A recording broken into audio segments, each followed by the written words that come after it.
This is my Mitcham, the way that I want it to be. Here for all to see. It's for you and me. Clear for all to see. Tick tock, tower clock. Tick tock, stop. Wind the time back, wind the time on. Give us a story to tell everyone.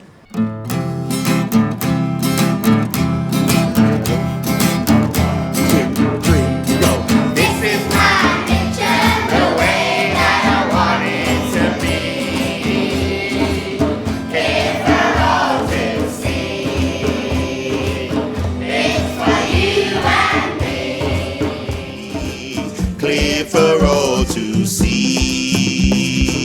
It's for you and me, our colourful community, with friendly faces smiling at me. Our colourful community, the way our village used to be. This is my Mitcham, the way that I want it to be. Here for all to see. It's for you and me. We are the children from 4 Mitcham schools, and our project was to learn lots of history about our town. Storytellers Kate and Winston told our class stories about places near our school.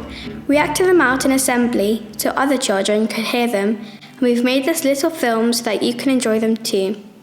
Understanding the past of our town will help us to plan better for its future. Our capital city, London, has many boroughs. One of them is Merton, where our town is situated. This is Mitcham Centre. St Mark's School is very close to the centre.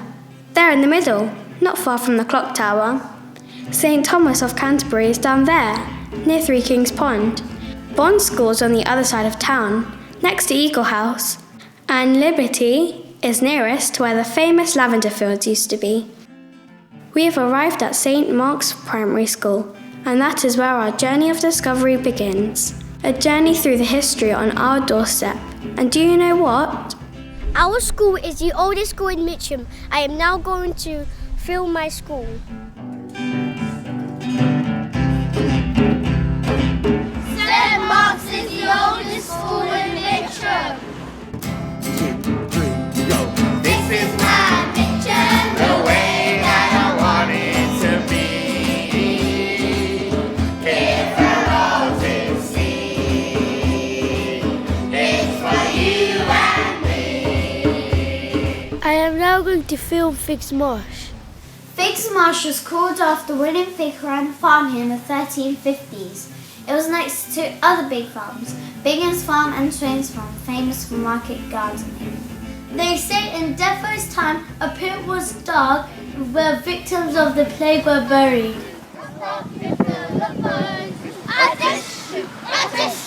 We all fall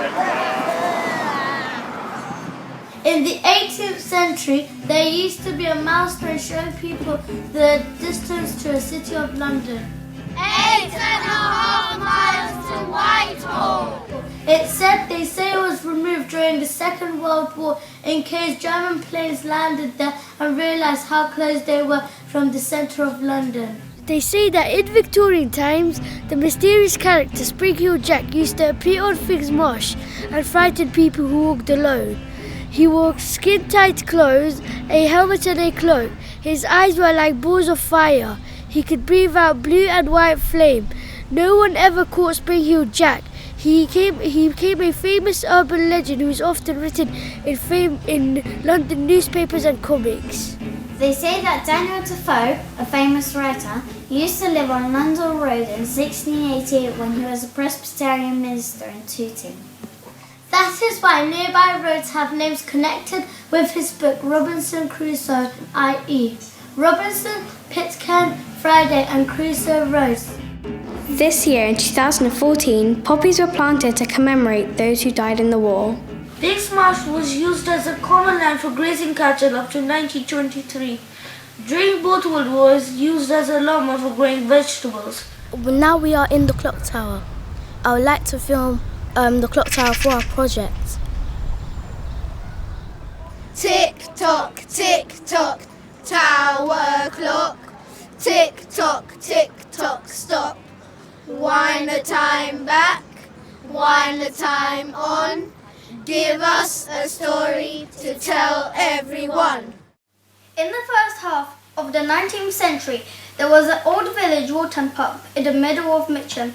This is where the villagers came to get fresh water. When the Mitcham Gas Light and Coke Company Works opened in 1849, the pump was given a lamp lit by an open gas jet. The pump became a place where people would gather and listen to political speeches. In 1898, the water pump was replaced with a fancy drinking fountain, which had a big clock on top. The clock had 4 faces and it could be seen clearly at all times.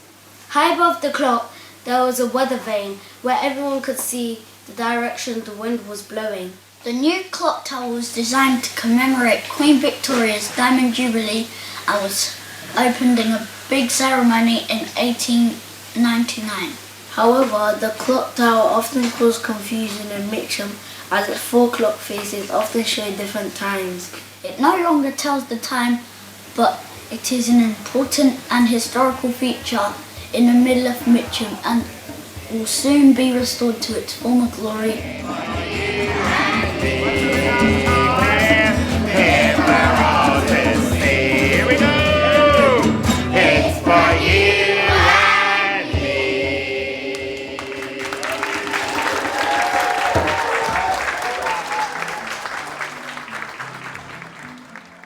In our last assembly, we told you about the history of Mitcham. Now we're going to tell you about the history of the land around Bond School.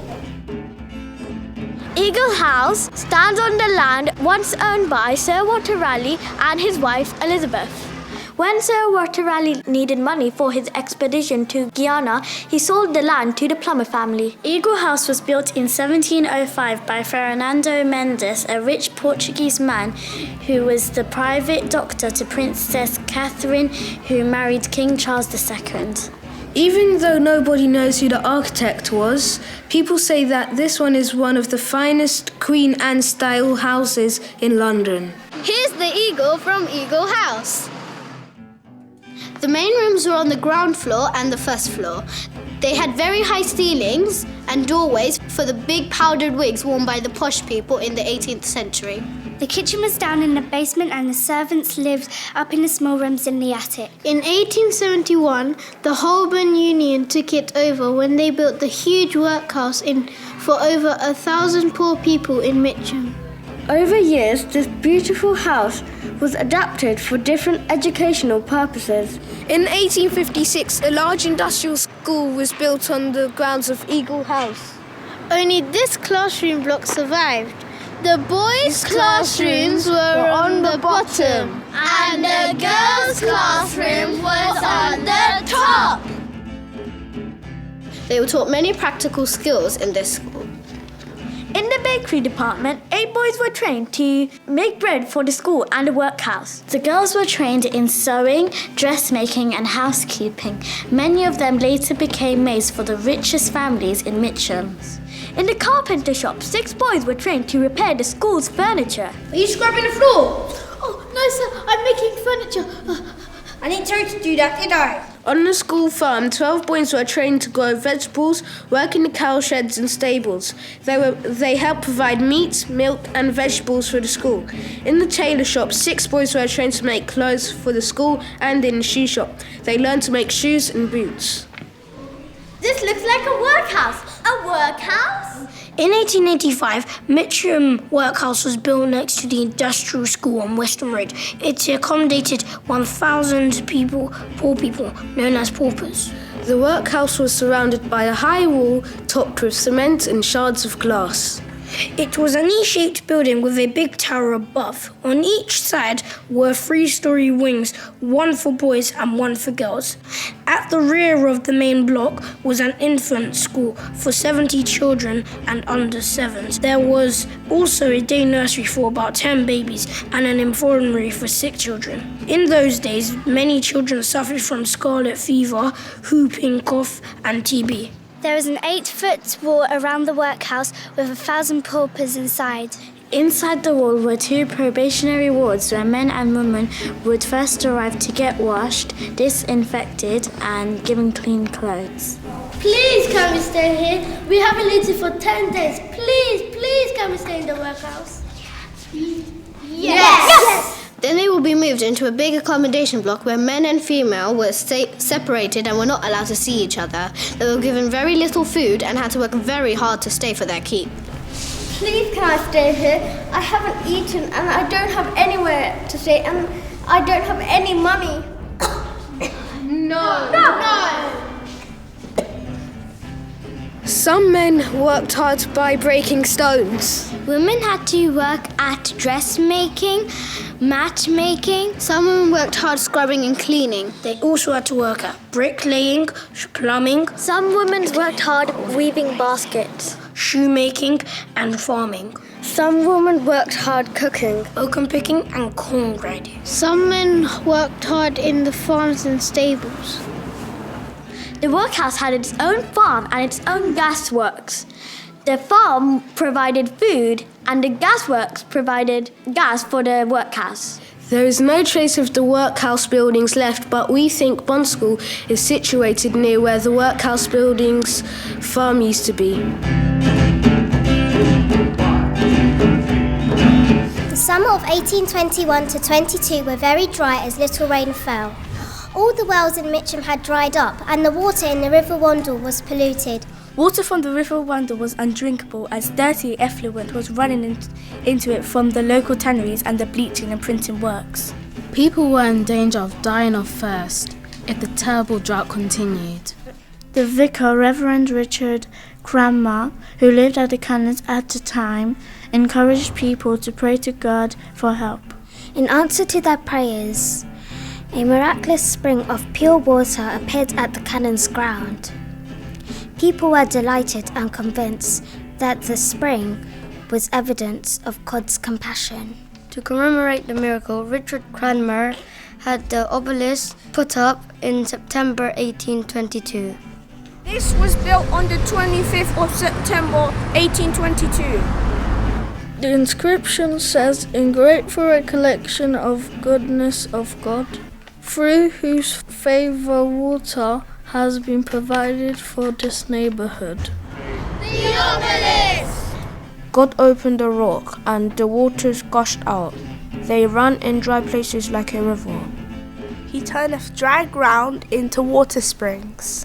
Let everything that have breath praise the Lord. A fountain shall water the valley. Jack and Jill went up the hill to fetch a pail of water. Jack fell down and broke his crown, and Jill came tumbling after.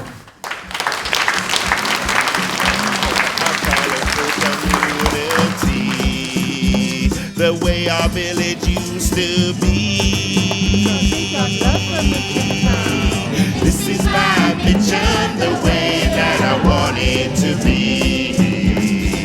Here for all to see. It's for you and me. The Dovecourt is the oldest building in Mitcham. It was built in the 12th century and is located between the King's Head, Cricket Green and the Cannons. It was originally used by the Cannons who lived at the Priory. The Dovecourt is a small rectangular building, only 20 feet square, with a little turret on top. Birds would fly in and out all day, eat seeds left for them, and lay eggs. Pigeonholes for up to 600 birds used to be arranged in rows from floor to ceiling. The walls were about 3 feet thick and made from coarse stone and chalk. These holes been sealed up since 1995. The monks used to catch, pluck and cook wood pigeons for their dinner. Also, they would climb the revolving ladder inside to collect eggs. The monks also fished for carp in the pond next to the dovecote. 1, 2, 3, 4, 5. Once I caught a carp alive. 6, 7, 8, 9, 10. Then I let it go again. Carp can live up to 200 years old. The oldest fish by the oldest building. Why did you let it go? Because it bit my finger so. Which finger did it bite? This little finger on my right.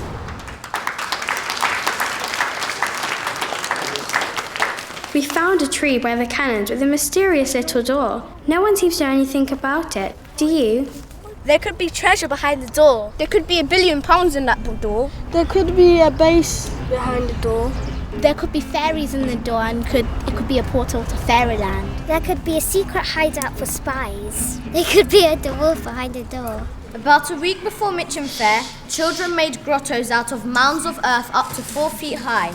They often scooped out the middle like a cave, shaped it in different shapes, for example, hearts and anchors, and decorated it with oyster shells, pebbles, broken pottery, and pieces of mirror to look like water, and bunches of flowers. When finished, they lit candles and sat by the grottos, pleading with passers-by to give them money to spend at the fair. My hands are so dirty, my face is so clean. I've got a little pocket to put a penny in. A halfpenny won't hurt you, a penny won't kill you. Tuppence won't put you in the workhouse. My, happy day. Give me a penny and I'll run away. Please remember the grotto. It's only once a year. Please give me a halfpenny to spend at the Mitcham Fair. Father's gone to sea, Mother's going to fetch him back, so please remember me.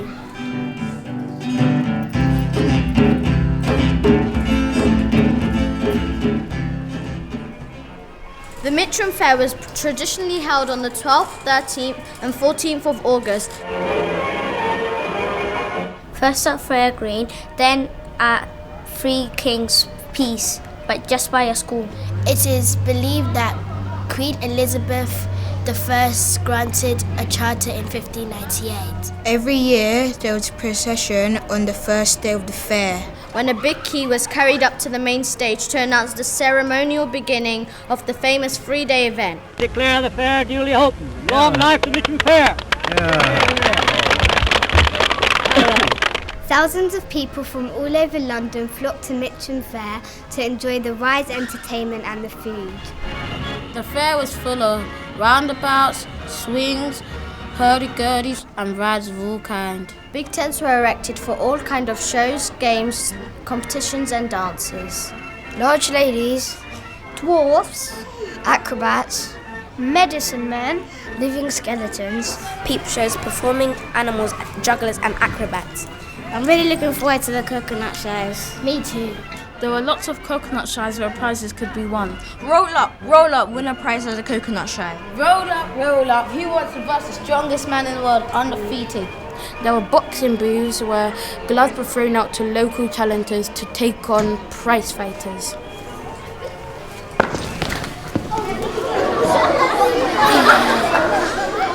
There were hundreds of food stands with Mitcham rock, oysters, candy floss, and other treats were for sale. Everyone from miles around enjoyed the fun of the Mitcham Fair.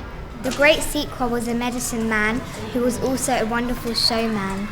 During Mitcham Fair twice a day, he would attract a big crowd of people. A brass band played before and after his appearance. He would announce from the stage his sensational cure for rheumatism. He invited sufferers to come into his caravan one by one, and they would come out smiling and saying they were cured. I'm cured!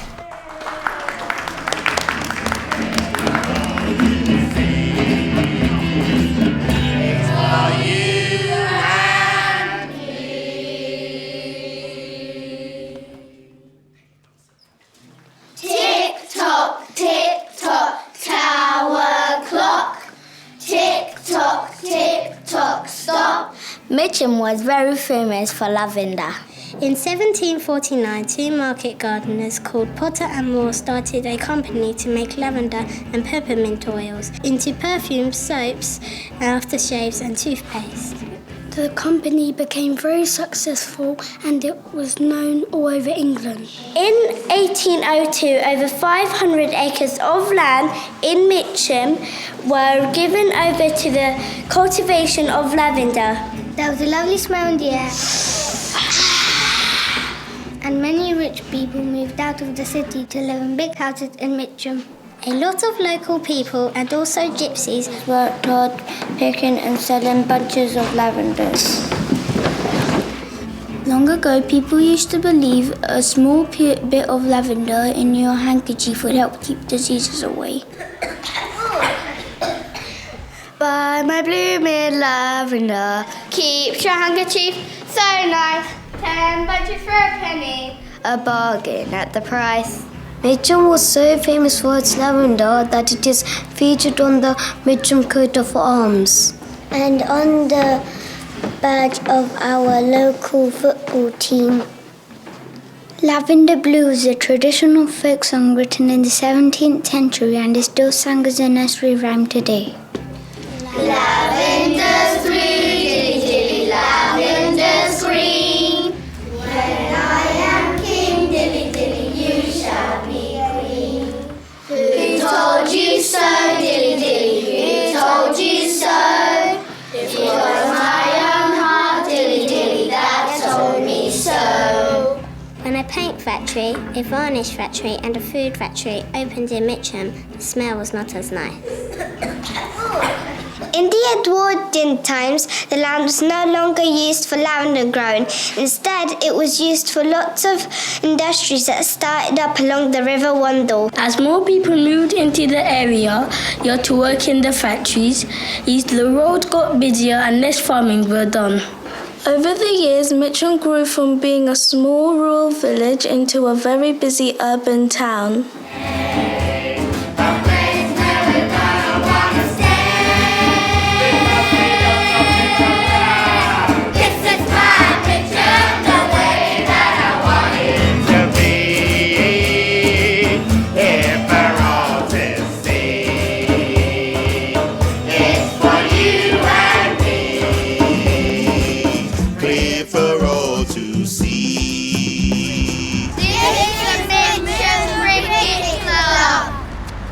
Cricket Green is famous as the oldest cricket ground and the oldest cricket club in the world.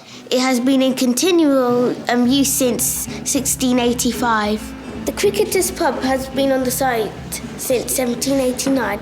For many years it was used as the changing room until the present pavilion was built. Many wonderful people have kept the club going over the years, and a lot of excellent cricketers have played on these grounds, such as Tom Richardson, Herbert Stradwick, Andy Studham and W.G. Grace. Some of their names are listed in the Tom Ruff Memorial Stone. This is the Tom Ruff Memorial Stone. Tom Ruff used to be the captain of the 11 team, Wednesday 11 team. He was also a local craftsman and a shopkeeper who went to became mayor in 1961. Some famous people have watched cricket matches here too, even Admiral Lord Nelson and Lady Hamilton when they lived nearby. A man called Burn Bullock ran an 18th century coach house on Cricket Green, and the historic building still bears his name. The Burn Bullock pub is a Grade 2 listed building, as the oldest part of it dates back to medieval times. This is the Burn Bullock. By the 19th century, Mitcham had become a very busy place for travellers and coaching parties on their way to London. The town had many facilities for horses, such as blacksmith and saddler's shops, as well as big open space with plenty of grass. People could eat, drink and stay overnight in the coach houses, while their horses and kettles could rest graze on the green and drink from the fine water trough. This is the horse trough. The horse trough was installed in 1887 to celebrate Queen Victoria's Golden Jubilee.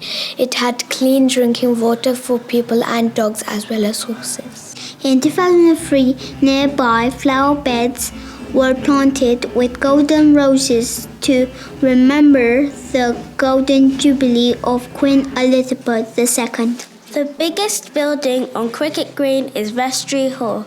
This was also opened in honour of Queen Victoria's Jubilee, and it has been used by the local community ever since for all kinds of organisations, meetings and social events. Over the years, Vestry Hall has been used as a fire station, a town hall, a centre for meetings and entertainment, as well as a temporary prison where lawbreakers were put in a cell overnight before being tried by a judge. In front of Vestry Hall, where the old cage and stock used to be, this is where a person accused for committing a crime was put as an example to others. He was bound hand and foot and jeered at by people passing by. Some say a ghost of an old caretaker haunts Vestry Hall by night. He lived all his life in the small rooms up by the clock tower. The ghost of Vestry Hall has seen many changes in Mitcham over the years. He is still interested in all the changes taking place here today.